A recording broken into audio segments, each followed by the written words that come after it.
मानती हैं मुख्तार अंसारी को, माफिया या मसीहा? जी, अब जो उनकी जनता है गाजीपुर की और जितने भी लोग हैं गाजीपुर, जौनपुर, बनारस, सभी लोग यही बोलते हैं कि वो गरीबों के मसीहा हुआ करते थे। वो माफियाओं के लिए माफिया थे और गरीबों के लिए मसीहा थे। सरकार लिखवाएगी तो वो तो रहेंगे ही। और आप ये भी आपको पता होगा कि विगत वो लगभग 20-25 साल से वो जेल में थे और जेल में रहते हुए उन्होंने 5 बार चुनाव जीता। कुछ तो उन्होंने किया होगा लोगों के लिए, तभी तो वो चुनाव जीते, जनता उनको जिता रही थी। अफजाल अंसारी साहब का एक इंटरव्यू जिसमें उन्होंने कहा कि आप देख सकते हैं उनके पास प्रूफ भी है कि वो जमीन जब भी चुनाव लड़ते हैं वो अपनी जमीनें बेच के चुनाव लड़ते हैं और उनके जमीनों पे गांव बसे हुए हैं जिसको उन्होंने दान में दे दिया है। तो जो दान में दे रहा है जमीनों को, करोड़ों की जमीनों को, वो किसी से वसूली कैसे कर सकता है? जाता है मुख्तार अंसारी 2005 में खुले जेब में जाके मऊ में दंगा करवाते हैं, वहाँ योगी जी जाते हैं रोकने के लिए, उनके ऊपर हमला होता है। योगी जी बिल्कुल नहीं जाते थे। योगी जी का अगर आप भाषण सुनेंगे, जब वो सांसद हुआ करते थे गोरखपुर, किस तरीके से वो विवादित भाषण दिया करते थे कि हिंदू मुसलमान किया करते थे कि मुसलमानों को ये कर देंगे। उनकी नफरत एक समाज के लिए जो थी, वो सरकार बनने के बाद वो सत्ता का दुरुपयोग करके वो दिखा रहे हैं कि इस समाज से हमारी दुश्मनी रह चुकी है, अब हम इसका खामियाजा इन लोगों को भुगतना पड़ेगा। वर्तमान में मुख्यमंत्री है वो तो जग जाहिर है कि उन्होंने सत्ता में आते ही तुरंत ही अपने ही साइन से, अपने ही हस्ताक्षर से उन्होंने अपना मुकदमा वापस लेने का कार्य किया है। करेंगे ना जब इनका व्यक्तिगत दुश्मनी रहेगा, क्योंकि ये जब इनकी सरकार नहीं थी तो ये घूम घूम के दंगे कराया करते थे प्रदेश में, तो इनके ऊपर कई मुकदमे लगे। अब मुकदमा किसके द्वारा लगाया गया है, तो ये सरकार में जब इनको पावर में जब यह है तो अपना मुकदमा इन्होंने साफ करने का कार्य किया और जिनसे इनकी व्यक्तिगत दुश्मनी थी उसको इन्होंने साफ करने का काम किया।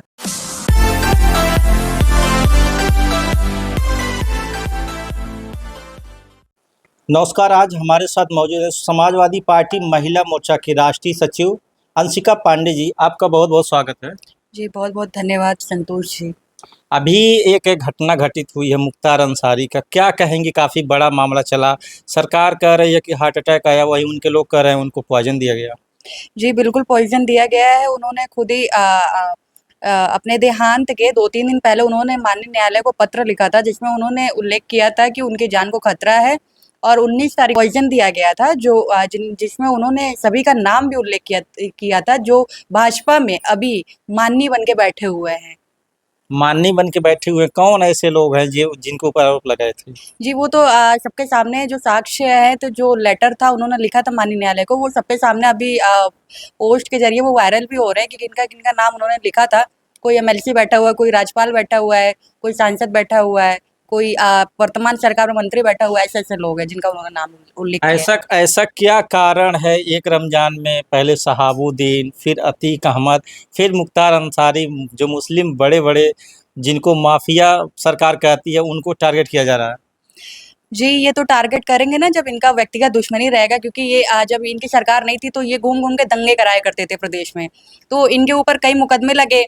अब मुकदमा किसके द्वारा लगाया गया है, तो ये सरकार में जब इनको पावर में जब यह है तो अपना मुकदमा इन्होंने साफ करने का कार्य किया और जिनसे इनकी व्यक्तिगत दुश्मनी थी उसको इन्होंने साफ करने का काम किया। कौन दंगा करवाता है?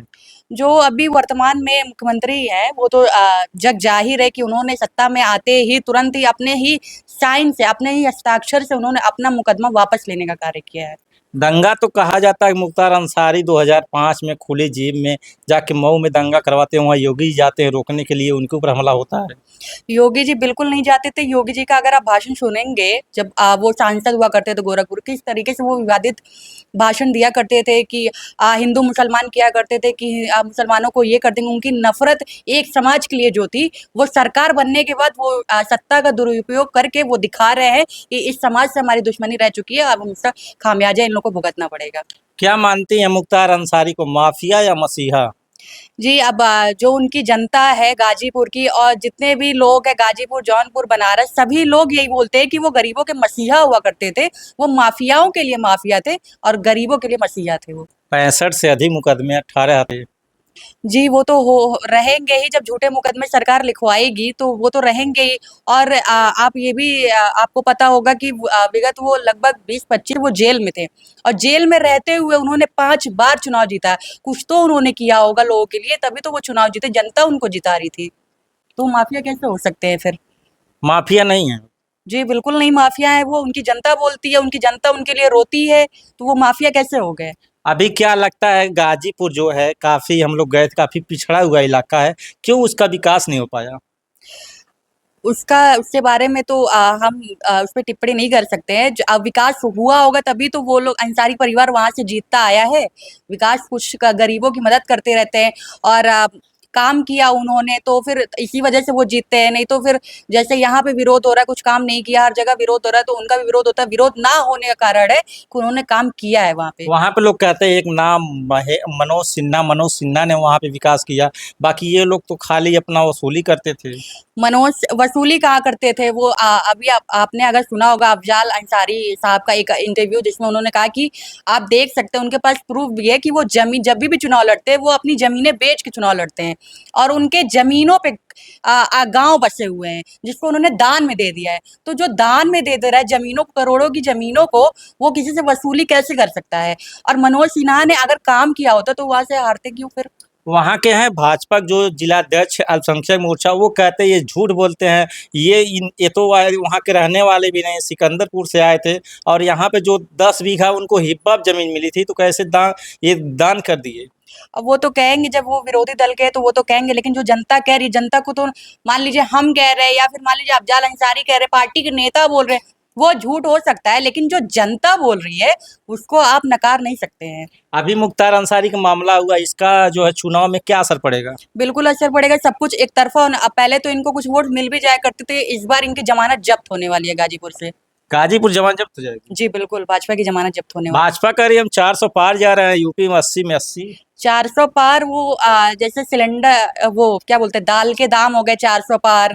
और जितने भी आपके ये तेल हो गए, बैल कोल्हू हो गए, ये इनका रिफाइन हो गए, ये सब 400 पार होने वाले हैं। 400 पार सीट नहीं होगी, इस दाम बढ़ेगा। जी बिल्कुल, दाम बढ़ेगा। जो खाने पीने की चीजें हैं, जो ये दाम बढ़ाने का काम किए हैं जब से 10 साल से, ये तिगुना 4 गुना दाम बढ़ाया इन्होंने, तो वो 400 पार अब होने वाला है। पेट्रोल के दाम 400 पार होने वाले हैं। वो तो कह रहे हैं कि हम गरीबों को राशन दे रहे हैं। तो ये तो उनके लिए दुखद चीज है कि वो एक तो ये बोलते हैं कि उन्होंने लगभग 20 करोड़ लोगों को गरीबी से निकाला है, फिर ये बोलते हैं कि 80 करोड़ लोगों को उनको 5 किलो राशन देना पड़ रहा है। ये कैसा तथ्य है? एक तरफ आप बोलते हैं गरीबी आप मिटाए हैं, ऊपर से फिर आप कहते हैं कि 80 करोड़ लोगों को आप 5 किलो राशन बांट रहे हैं। ये तो अपने ही बात में फंस जाते हैं। राशन गरीबों को मिलना चाहिए या नहीं मिलना चाहिए? अब जो गरीब है उनको मिलना चाहिए, पिछली भी सरकारें देती आई हैं, उसको ही इन्होंने फॉलो किया, कुछ नया करने का काम नहीं किया इन्होंने। 80% लोग देते हैं। अब 80% लोगों को ये तो इनको सोचना चाहिए ना, जिस तरीके से इन्होंने महंगाई बढ़ाया है, पेट्रोल के दाम बढ़ाए हैं, दाल के दाम बढ़ाए हैं, चीनी के दाम बढ़ाए हैं, सब्जियों के दाम बढ़ गए हैं, तो जाहिर सी बात है फिर हर इंसान जो खरीदने में असक्षम रहेगा तो इनको तो फ्री में देना ही पड़ेगा फिर। अभी बात करें इंडिया गठबंधन का, तो कौन चेहरा वो होगा जो प्रधानमंत्री का दावेदारी करेगा? जो भी प्रधानमंत्री रहेगा वो 12वीं पास तो नहीं रहेगा, 12वीं फेल तो नहीं रहेगा, पढ़ा लिखा रहेगा, वेल एजुकेटेड रहेगा। क्या प्रधानमंत्री मोदी जो है पढ़े लिखे नहीं है? उनका पुराना इंटरव्यू सुनिए, उन्होंने खुद ही कहा था, जब वो प्रधानमंत्री नहीं 2014 के पहले के इंटरव्यू आप सुनेंगे तो उसमें उन्होंने कहा था कि मैंने स्कूलिंग तक पढ़ाई की है, उसके बाद मैं पढ़ ही नहीं पाया, फिर मैं भीख मांगने चला गया। तो फिर जब इस पे मुद्दा उठा कि प्रधानमंत्री अनपढ़ है, तो आप फिर पता नहीं कहाँ से जो हमारे तड़ीपार गृह मंत्री है उन्होंने डिग्री MA BA की डिग्री पता नहीं कहाँ से लेके चले आए, जब आपका ही पहले का इंटरव्यू था कि आपने कहा था कि मैंने स्कूलिंग के बाद पढ़ाई नहीं करी, तो अचानक से फिर डिग्री कैसे आ गई? गृह मंत्री तड़ी पार है? जी बिल्कुल, ये तो पूरा समाज जानता है, पूरा भारत जानता है कि वो तड़ी पार रह चुके हैं। क्यों? सबसे ज्यादा कुख्यात अपराधी तो वही है, सब सारे भ्रष्टाचारी, सारे अपराधी, सारे माफिया तो भाजपा में ही भरे हुए हैं। अभी इन्होंने लश्कर तैयबा के एक थे, पकड़े गए थे, वो फाइनेंसर थे उनके, उनको बीजेपी में शामिल करने का काम किया इन्होंने। वो तो कहते हैं जितने माफिया सबको मिट्टी मिला दे रहे हैं। माफियाओं को मिट्टी में नहीं मिला है, जिससे इनकी दुश्मनी थी, व्यक्तिगत दुश्मनी, जिससे इनकी नफरत थी जिस समाज से, उसको इन्होंने खत्म करने का काम किया, उनके नेताओं को खत्म करने का काम किया है कि आने वाले समय में अल्पसंख्यक समाज का कोई नेता ना रह जाए। सिर्फ अल्पसंख्यकों को ही क्यों टारगेट किया जा रहा है? क्योंकि इनकी दुश्मनी आप देखेंगे, अगर विगत दिनों में पुराने इनके जाएंगे, इनके भाषण सुनेंगे, जो हमारे वर्तमान में मुख्यमंत्री हैं उनके भाषण सुनेंगे, तो आपको लगेगा क्यों इन्होंने ऐसा किया, सब तुरंत साफ हो जाएगा कि इन्होंने क्यों किया ऐसा। वो तो कहते हैं सबका साथ सबका विकास। कहा सबका साथ सबका विकास हो रहा है, इनके जो नेता है उन्हीं का विकास हो रहा है, बाकी किसी का विकास, बाकी जनता का ये विनाश कर रहे हैं, विकास को नहीं कर रहे हैं। अभी क्या लगता है जिस प्रकार से माहौल बना हुआ है उत्तर प्रदेश में, खास करके पूर्वांचल में क्या लगता है? पूर्वांचल से तो ये जाने वाले हैं, खत्म हो जाएंगे। पूर्वांचल से तो इनकी एक भी सीट नहीं निकलने वाली है। पूर्वांचल में तो गोरखपुर भी है। गोरखपुर में हमको नहीं लगता है कि इस बार वो जीतने वाले हैं, क्योंकि गोरखपुर में कोई विकास कार्य इतना कंजेस्टेड है। इतने बार ये सांसद रहे, उसके बाद रवि किशन शुक्ला सांसद रहे, कुछ भी इन्होंने काम नहीं किया। अभी भी कंजेस्टेड ही है और कुछ भी गोरखपुर में नहीं है। कौन होगा यहाँ का, पूर्वांचल का कौन किंग मेकर बनेगा? अब ये तो नहीं कहा जा सकता है कि किंग मेकर कौन रहेगा। बाकी जो भी अब हमारे नज़र में तो किंग मेकर हमारे राष्ट्रीय अध्यक्ष माननीय अखिलेश यादव जी है। अखिलेश गाजीपुर से जो है मुख्तार अंसारी के भाई को पुनः सपा ने प्रत्याशी बनाया। वहीं भाजपा ने एक नया नाम वहाँ दिया, पारसनाथ राय। क्या होगा वहाँ का, दिलचस्प है। अब पारसनाथ राय जी जो बोल रहे हैं, एक समाज पे जो उनका दावा बोल जो वो किए हुए हैं, वो शायद वैसा नहीं होना चाहिए। खैर प्रत्याशी हैं, लड़ने का सबका अधिकार है, वो लड़े। लेकिन मेरे हिसाब से जो जनता कह रही है वहाँ पे भाजपा की जमानत जब्त होने वाली है। जमानत जब्त हो जाएगी? जी बिल्कुल जमानत जब्त हो जाएगी। जब मनोज सिन्हा नहीं जीत पाए और फिर इन्होंने इस तरीके से गलत काम किया है, मुख्तार अंसारी की कस्टोडियल डेथ करवाई है, स्लो पॉइजन दे के उनको इनकी मौत करवाई है, उनका मर्डर कराया है, तो जनता जो अपने मसीहा को खोया है तो वो कह रही है कि इस बार इनको भाजपाइयों को सबक सिखाने का काम करेगी। ऐसा क्या करिश्मा मुख्तार अंसारी और अफजल अंसारी करते हैं कि वो हमेशा वहाँ चुनाव जीतते हैं? जी वो कभी भी जातवाद की राजनीति नहीं की, वो धर्मवाद की राजनीति नहीं की। उनके यहाँ अगर ब्राह्मण समाज जाएगा, क्षत्रिय समाज जाएगा, दलित समाज जाएगा, अल्पसंख्यक समाज जाएगा, वो सबकी एक समान आदर किए हैं और सबकी मदद करने का काम उन्होंने किया है, इसलिए जनता उनको मानती है। एक बड़ा कांड उनके ऊपर आरोप आता है कृष्णानंद राय हत्याकांड का, कि उसमें मुख्तार अंसारी के लोगों ने जो है 500 राउंड गोलियां चलवाई थी और कृष्णानंद राय के शरीर से 66 गोलियां निकाली गई थी। जी इस जो ये कांड हुआ था कृष्णानंद राय का, वो उसपे मतलब उनको माननीय न्यायालय ने बरी कर दिया था सबूत ना होने की वजह से, तो उस पे कुछ कहा ही नहीं जा सकता है। और 2001 में उनके तरफ से भी, और एक है कुख्यात अपराधी ब्रजेश सिंह, जो कहा जाता है उनके बारे में स्टडी करने में पता चला कि वो दाऊद इब्राहिम, अंडरवर्ल्ड डॉन दाऊद इब्राहिम के शार्प शूटर भी हुआ करते, जो अभी बीजेपी में एमएलसी है और मंत्री भी हैं। उन्होंने कराया था उसी चट्टी कांड, सबको पता है। उसमें मुख्तार अंसारी जी को भी गोली लगी थी, 3 लोग का मौत हो गया था, 9 लोग घायल हुए थे।